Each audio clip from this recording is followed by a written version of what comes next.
For people who might not be as familiar with the issues as yourself or even myself, just can you give us some bullet points on what we're talking about here? Because some people are still thinking very what we call binary terms, but Right, right. So there's a whole different way of thinking about gender. okay, And I think it was really initiated by Gen Z, which, and young children who were either saying that they identify with the opposite gender that they were assigned, sometimes as early as 4 or 5. yeah, And then other children who were saying, I don't feel like I am a man or a woman. And then that, it kind of filtered up through the yeah, ages. yeah, For me, I would say I'm like a Gen X boomer, so a very different generation.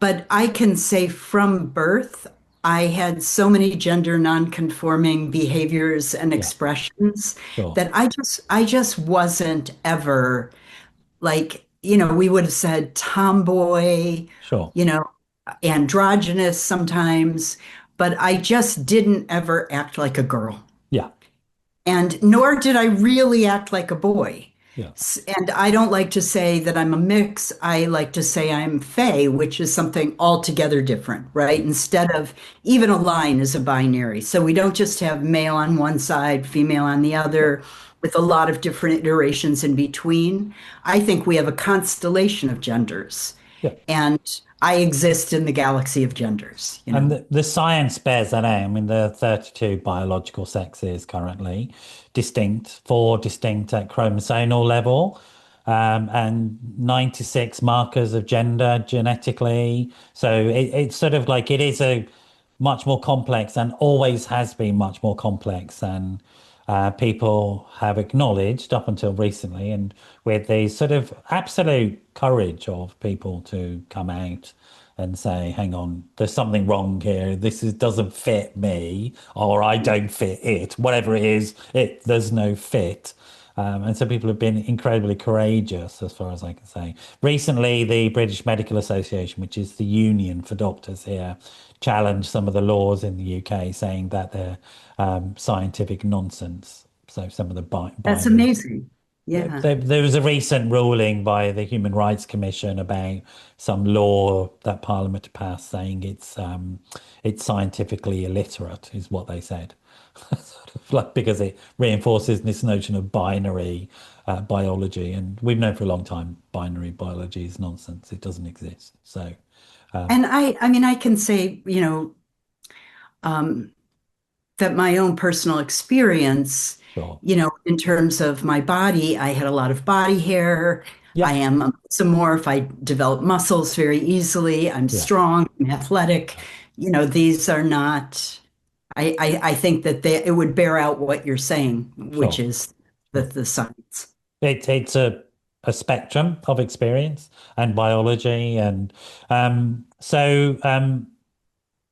growing up though in that sort of environment, it's like, hang on, what sort of did you come out at any point when you were younger? I mean, was it an issue or was it tolerated? You were like you could fit a category called tomboyish girl or something. So Yeah, I mean, certainly everybody called me a tomboy. okay, And I think it was a very strange kind of intersection because, my father, who was a football player for Notre Dame, which is a big deal, he was a big deal athlete.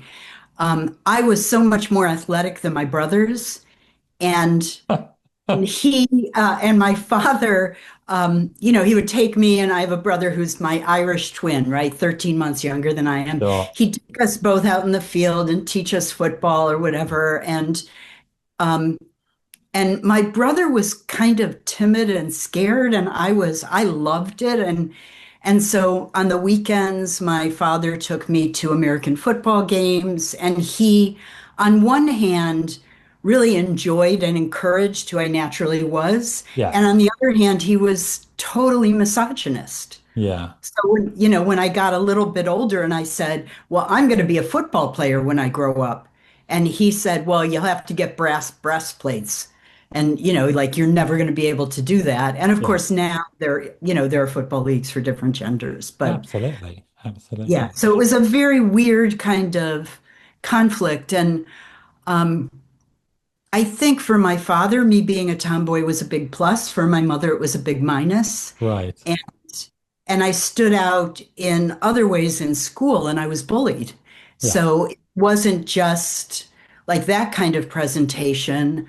I also like I just could not get that I was supposed to care about the male gaze. And so I'm in a Catholic school Yeah, and right. Was it a I girls' had school or co-ed? no, it was co-ed. Right, And okay. and I had opinions about like everything we read and I loved ideas and I would raise my hand and I'd say what I think and if it contradicted the boys I didn't care, but they cared, so that kind of gender nonconformity was also really active for me. Um, and people should understand, people who are not as old as you and I, let's put it frankly, won't understand that. I get what you're saying. When I was in school, until second wave feminism hit, only the boys put their hands up, the girls never did. I mean, people would look at that now and just think that's bizarre. Why would that happen? But the research came out, I remember in the UK saying that one of the reasons why girls were held back is because they didn't put their hands up and all this sort of stuff. And so new teaching strategies came in to encourage girls to be more active. But it would have been weird to everybody because you weren't Yeah, I supposed to mean, be like that as a girl, right? no. And I mean, we moved when I was 14, we changed states, went to a more liberal state, which Sure. was a much better move for me.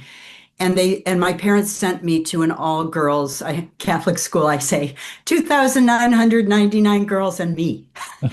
Um, but at that school, it was all Was that a girls. conscious choice on their part? Were your mum, she wanted you to be girlified by sending you to an all-girls school or? It was the nearest Catholic school, so Okay, they just wanted me to go to a Catholic school. okay. And that particular school had, like, on one side of the campus, it was this huge girls' school, and on the other Right. side of the campus, it was a school for boys. So, Yeah. but we competed for grades, we competed for who was smart.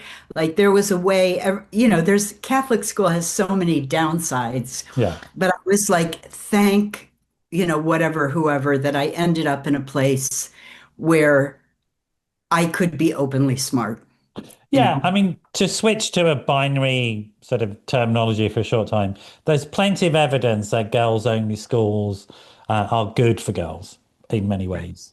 That they don't face the same levels of misogyny and risk and danger and oppression, and so academically can be a lot more successful. I mean, there's other issues as well if we go into a non-binary world, but actually can be very successful for girls, really. So I can imagine, yes, there was a freeing sense as well as something else. But were you conscious even at that point? Did you have a language to suggest I don't really fit into this situation?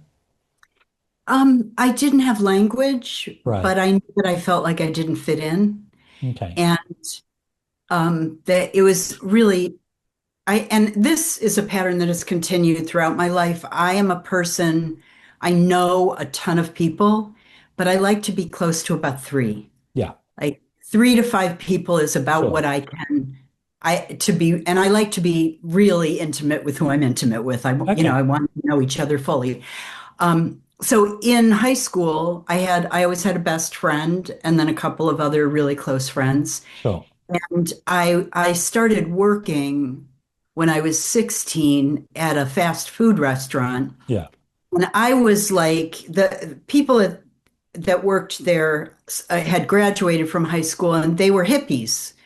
So I found while I was still in Catholic school, I was working with people who were very counterculture. Right. And that was an incredible blessing in terms of me being not like just naturally nonconformist. Okay. That's something that was welcomed by hippies. Yeah. So you So, found your tribe, as it were. yeah, through Right. luck. I mean, it wasn't, I didn't know to go looking, but I was lucky.